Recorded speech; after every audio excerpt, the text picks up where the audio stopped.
Ela sabia que uma garota de cabelo roxo a observava com um sorriso sarcástico, murmurando que eles não voltariam vivos. Alerta de drama. O grupo correu para dentro da floresta, mas não foi muito longe antes que uma adaga voasse em sua direção. Um dos ministros conseguiu bloqueá-la, mas exigiu saber quem ousava atacar o portão da besta espiritual. O silêncio era ensurdecedor. As coisas ficaram sérias de repente quando um tigre branco surgiu do nada. Antes que alguém pudesse processar o que estava acontecendo, abocanhou o pobre ministro indefeso como se fosse um Big Mac. De repente, uma mulher misteriosa emergiu das sombras, sem a menor impressão sobre a reputação do portão da besta espiritual. Ela zombou deles e ridicularizou sua força. Quando parecia que as coisas não podiam piorar, a mulher ordenou que seu tigre atacasse o grupo. No entanto, um dos ministros percebeu a aura incomum que cercava a mulher e não hesitou nem por um segundo. Ele invocou sua besta contratada, um lobo prateado uivante, para contra-atacar. Corajosamente, decidiu ficar para trás e proteger o grupo, enquanto eles avançavam até a caverna. Assim que chegaram, sentiram que algo estava errado. O ar parecia carregado de energia. Logo perceberam que o selo havia sido violado. Antes que pudessem reagir, a líder do grupo entrou na caverna com passos confiantes, como se fosse dona do lugar. Depois de devorar a esfera, ele começou a sentir que algo estava estranho. Por que Kirin o deixaria comer algo tão valioso? De repente, uma luz se acendeu em sua mente. Ele percebeu que a esfera de cristal era, na verdade, o que selava o Kirin o tempo todo. Mas então as coisas ficaram ainda mais interessantes.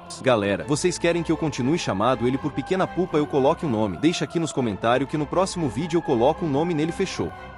O pequeno Pupa teve um lampejo de genialidade e perguntou ao sistema se poderia devorar criaturas mais fortes do que ele, mas apenas durante sua fase indefesa. Para sua surpresa, o sistema disse que sim. Sabendo que poderia devorar a majestosa besta, parecia que o pequeno Pupa havia encontrado um novo prato favorito, bife de Kirin. Apesar do olhar inicial de desdém do Kirin, o pequeno Pupa lançou-se sobre a majestosa criatura e começou a mastigar suas escamas como se fossem batata chips. A expressão de Kirin mudou rapidamente de arrogância para puro terror quando o pequeno Pupa ativou sua habilidade de devoração. Com uma mordida poderosa, ele rasgou o corpo de Kieri, fazendo a besta rugir de dor. Mas quando o pequeno Pupa estava prestes a desfrutar de seu novo poder, o sistema deu uma má notícia. O Kirin era forte demais para ser digerido. O pequeno Pupa rolou pelo chão como uma almôndega gigante, esperneando como uma criança que teve o doce negado. De repente, uma ideia lhe ocorreu. Talvez o exercício ajudasse na digestão. Ele disparou como um foguete, correndo pela caverna como um louco, mas depois de um minuto caiu no chão, arfando como um peixe fora d'água. O sistema então apareceu com outra péssima notícia. Exercício não ajuda na digestão, não importa o quanto você corra ou se esforce. A única maneira de digerir uma criatura de nível superior era devorando ainda mais criaturas, equipamentos ou tesouros. O pequeno Pupa resmungou e reclamou, xingando o sistema por não ter lhe contado tudo antes. Mas o sistema teve uma resposta rápida. Você nunca perguntou, parceiro. Do nada, o pequeno Pupa começou a levitar no ar, seu corpo pulsando com a energia mística do Kirin. Ele estava prestes a explodir de emoção quando uma força súbita o puxou em direção à entrada da caverna. Lá, ele viu uma garota entoando um antigo contrato, com símbolos estranhos flutuando ao seu redor. Os ministros comemoraram ao finalmente capturar o majestoso Kirin, torcendo enquanto a energia da garota colidia com a da criatura. Mas quando a poeira assentou, ficaram chocados ao perceber que, em vez do poderoso Kirin, tudo que haviam capturado era um pequeno e confuso Pupa. Enquanto o pequeno Pupa tentava entender o que estava acontecendo, o sistema surgiu como um irritante pop-up de propaganda, anunciando que o contrato havia sido firmado. Agora, o pequeno Pupa era a criatura espiritual única e exclusiva da rainha. A garota segurava o pequeno Pupa em suas mãos. Galera, para daqui para frente a Shenmue vai se chamar Zero Two. A garota parecia completamente confusa, mas o Pupa não estava nada feliz com aquilo. Ele se contorcia e se debatia como um macarrão, protestando contra a ideia de ser a criatura espiritual de alguém. Mas então, do nada, um rosto deslumbrante apareceu diante dele, lembrando suspeitosamente Zero Two. O Pupa ficou tão distraído com a beleza que nem percebeu quando a rainha o agarrou de repente, segurando de cabeça para baixo com uma expressão clara de desprezo. De repente, a rainha cuspiu uma boca cheia de sangue e caiu no chão, apoiando-se em um dos joelhos. Um dos ministros correu para ajudá-la, mas outro ministro segurou, lançando um olhar de desdém para o pequeno Pupa. Percebendo que a rainha havia feito um contrato com uma criatura desprezível, os ministros concluíram que ela não tinha mais valor para o portão da besta espiritual. Eles já tinham outra candidata à rainha em mente. Ordenaram que a garota devolvesse todos os seus equipamentos e tesouros, e ela não teve escolha a não ser obedecer. O pobre Pupa assistia horrorizado, enquanto a garota retirava sua armadura e entregava tudo aos ministros. Vendo uma chance, o Pupa começou a se afastar lentamente da caverna. Mas espere um pouco, o sistema está de volta, igual aquele insistente que nunca desiste. Mas desta vez, ele trouxe más notícias. O dono pode invocar sua criatura espiritual sempre que quiser, e caso o dono morra, a criatura espiritual também morrerá. Antes que o pequeno Pupa pudesse sequer refletir sobre as consequências, um tigre branco surgiu do nada e começou a devorar algumas almas azaradas. Enquanto isso, o Pupa minúsculo era pisoteado e ignorado. Ele protestou contra o maltratamento, e a mulher ficou surpresa ao ver um Pupa falante. Ao erguer o pequeno Pupa do chão, ela percebeu o contrato e começou a ridicularizar a jovem garota. A garota ficou envergonhada e desafiou a mulher para um duelo, mas, com seu corpo ferido, ela não era páreo para o oponente. O pequeno Pupa saltou para a ação como um minúsculo super-herói, tentando proteger a jovem dos golpes de chicote, mas, infelizmente, as chances não estavam a seu favor. Antes que percebessem, a garota estava caída no chão, imóvel e sem fôlego. Como recompensa, a mulher deixou seu tigre se banquetear. De repente, o pequeno Pupa viu uma luz brilhante piscando diante de seus olhos. Para sua surpresa, uma figura sombria emergiu daquele brilho deslumbrante. Era ninguém menos que a alma de Zero Two. A alma lentamente se fundiu ao corpo da jovem garota. Enquanto isso, o feroz tigre branco ainda roía sua presa como se fosse um simples lanche. Mas então, do nada, uma mão misteriosa agarrou sua mandíbula com um aperto esmagador, e antes que alguém pudesse reagir, o tigre foi arremessado a 10 metros de distância como um boneco de pano. Quem poderia ter uma força sobre-humana dessas? Quem poderia exalar uma aura tão avassaladora? Ninguém mais, ninguém menos que a única e incomparável Zero Two. O pequeno Pupa mal conseguia acreditar em seus minúsculos olhos. Uau, você viu isso? Aquele tigre branco caiu mais rápido que um saco de batatas. Ele se debatia como um gatinho indefeso tentando se levantar, enquanto a mulher estava completamente atordoada. Ela não podia acreditar que a jovem garota tinha acabado de lançar sua criatura espiritual longe como se fosse um brinquedo, e usando apenas as próprias mãos. Nosso pequeno Pupa pulava como uma bola de ping-pong, chamando repetidamente o nome de Zero Two, tentando chamar sua atenção. Agora ele tinha 100% de certeza. Este é Zero Two. O Pupa lançou-se contra o peito de Zero Two, gritando de alegria, revelando que ele era, na verdade, Tin Yang. Mas, espere um minuto. Zero Two estava confusa. Ela estava segurando em suas mãos um Pupa incomumente grande que afirmava ser Tin Yang. Zero Two corou como uma colegial ao ouvir o Pupa dizer o quanto estava feliz por vê-la novamente, mas ela não estava acreditando. Isso só podia ser um sonho estranho. Como seu amado Tin Yang poderia ter se transformado em um Pupa gigante? As coisas estavam ficando malucas. A mulher investiu contra Zero Two com seus chicotes, como se fosse uma espécie de cowboy, mas nossa garota tinha habilidades sérias e desviou dos ataques sem esforço. A mulher não conseguia acreditar. Como essa garota ficou tão forte de repente? O pequeno Pupa estava sendo segurado de cabeça para baixo, observando tudo isso com admiração. Ele estava impressionado com o poder de Zero Two, mas também estava começando a ficar tonto por estar assim por tanto tempo. Zero Two segurava o Pupa enquanto tentava entender toda a situação. De acordo com o pequeno Pupa, a mulher estava ali para matá-la, e aparentemente Zero Two era uma grande figura em algum clã ou guilda. A situação era crítica, e eles precisavam encontrar um jeito de escapar. Zero Two não podia acreditar no que estava ouvindo. Ela devia estar sonhando, certo? Mas mesmo em seus sonhos, ela não perderia para ninguém. Com um olhar sério, que poderia assustar um urso pardo, Zero Two estava pronta para acabar com seus inimigos. O pobre tigre finalmente conseguiu se levantar depois de cambalear como um marinheiro bêbado. A mulher mostrou suas habilidades e aumentou o poder do seu tigre branco, envolvendo com raios flamejantes. O grande felino avançou contra Zero Two, enquanto relâmpagos caíam no chão como martelo de Thor, criando enormes crateras. Zero Two segurou o pequeno Pupa firmemente em seus braços, desviando de todos os ataques como uma ninja. O pequeno Pupa, sentindo-se inútil, perguntou ao sistema se ele tinha alguma habilidade que pudesse ajudar. O sistema respondeu que ele possuía uma habilidade chamada fusão de armadura, que permitiria a ele se transformar em um traje de combate para sua dona. O tigre branco conseguiu encurralá-los e lançou um ataque de energia poderoso, que fez toda a caverna tremer. De repente, no meio da poeira, um braço blindado surgiu, segurando firmemente a esfera de energia. Era ninguém menos que o pequeno Pupa, que havia se transformado em um impressionante guardião blindado e fundido ao corpo de Zero Two. A mulher não se intimidou, e seu tigre parecia mais ansioso para lutar do que uma criança em um playground. Eles lançaram outro ataque, e o combate se transformou em uma disputa intensa, como um jogo de ping-pong. Mas Zero Two não era alguém para se subestimar. Vendo uma abertura, ela desferiu um soco no estômago do tigre com a força de uma marreta. O impacto foi tão devastador que quebrou a espinha do tigre, arremessando pelos ares como um projétil peludo. O pequeno Pupa olhava para Zero Two em puro espanto, pensando consigo mesmo: essa pessoa que venceu o campeonato nacional de karatê faixa preta. Eu preciso me esforçar mais. A conexão entre o tigre e a mulher foi rompida, e a mulher vomitou sangue incontrolavelmente. Ela não conseguia acreditar no que estava acontecendo, enquanto Zero Two caminhava lentamente em sua direção como uma verdadeira chefe de batalha. Mas a mulher não estava disposta disposta a cair sem lutar. Ela jogou uma granada de luz e desapareceu no ar. Eu voltarei para me vingar, ela gritou das sombras. O pequeno Pupa voltou à sua forma original, frustrado por terem deixado a mulher escapar. Zero Two olhou para a criaturinha e perguntou se ele era realmente Tin Yang. O pequeno Pupa garantiu que sim e explicou que ambos haviam sido reencarnados em um mundo alternativo pelo Deus Dimensional. Zero Two lembrou-se de seu encontro com o Deus Dimensional, onde havia pedido para ser reunida com Tin Yang. Ela sorriu e assentiu, aliviada por saber que não estava simplesmente falando sozinha esse tempo todo. De repente, o pequeno Pupa mudou seu tom e começou a se vangloriar. Sabe, Zero Two, mesmo sendo apenas um humilde Pupa e seu espírito guardião, um dia, depois de devorar criaturas o suficiente, eu vou te superar. Zero Two explodiu em gargalhadas. Ela segurou a pequena criatura com carinho, sentindo-se grata por tê-la ao seu lado. O pequeno Pupa protestou ao ser esmagado contra o peito de Zero Two. Ei, Zero Two, me dá um pouco de espaço para respirar, por favor. Mas a alegria foi interrompida quando Zero Two de repente cuspiu um jato de sangue e caiu no chão. O pequeno Pupa ficou extremamente preocupado, sabendo que isso devia ser consequência da batalha anterior. O sistema então lembrou ao pequeno Pupa que devorar o tigre branco poderia conceder-lhe uma nova habilidade. Sem perder tempo, ele pulou sobre o cadáver e começou a devorá-lo. Conforme o digeria, suas estatísticas aumentaram significativamente e ele recebeu a habilidade Energia de Sangue do Tigre Branco, que lhe permitiria curar ferimentos mais rapidamente. O pequeno Pupa coçou a cabeça, tentando descobrir como usar essa nova habilidade para curar Zero Two. Justo quando estava prestes a perguntar ao sistema, ele percebeu que o sistema estava corando. Ei, sistema, por que você está corando? Perguntou o pequeno Pupa, confuso. O sistema gaguejou. Ah, bem, é que